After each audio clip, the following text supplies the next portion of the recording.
Et les agences touristiques chinoises ont suspendu tous les voyages en destination des Philippines en prévision des manifestations anti-chinoises dans ce pays voisin.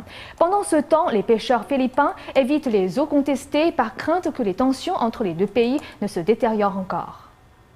Les agences de voyage chinoises ont suspendu les voyages individuels et de groupe aux Philippines pour une durée indéterminée en prévision des manifestations anti-chinoises aux Philippines. Ce jeudi, les médias officiels chinois ont rapporté que les agences de voyage telles que ctrip.com et le service de voyage international de Pékin ont suspendu les voyages en destination des Philippines. Nous avons suspendu les réservations pour les voyages aux Philippines et nous sommes en train de contacter les clients qui ont réservé leur voyage avant et après le 10 mai. Cette décision intervient après que l'ambassade de Chine aux Philippines ait demandé aux citoyens chinois à Manille de rester chez eux lors des manifestations prévues ce vendredi. La Chine et les Philippines sont dans une impasse depuis que 4 navires de surveillance maritime et 8 bateaux de pêche chinois se sont confrontés à un navire de garde-côte philippin près du banc de Scarborough Shoal. Parallèlement, les pêcheurs philippins, par peur de représailles, évitent les eaux contestées. Ça fait vraiment peur. Nous ne pouvons plus dormir la nuit parce que nous ne savons pas ce qu'ils vont faire de notre bateau.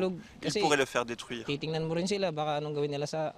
D'après Michael Lanog, les navires de surveillance chinois sont presque entrés en collision avec leurs bateaux de pêche.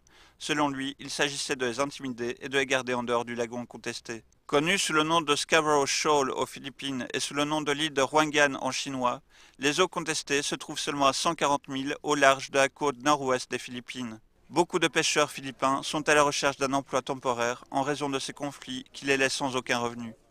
Nous allons souffrir si le banc Scarborough Shoal nous est pris. Notre peuple ne sera plus en mesure d'y pêcher. Malgré les assurances du commandant de la garde côtière philippine, de nombreux pêcheurs ne reviennent plus au lagon contesté. Il devrait résoudre rapidement le problème afin que nous puissions mettre la voile à nouveau. Si le problème à Scarborough persiste, il nous sera impossible d'y retourner.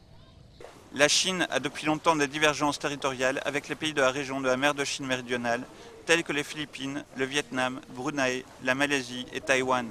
Cette région est connue pour leurs riches réserves en pétrole et en gaz. Nouvelle NTD.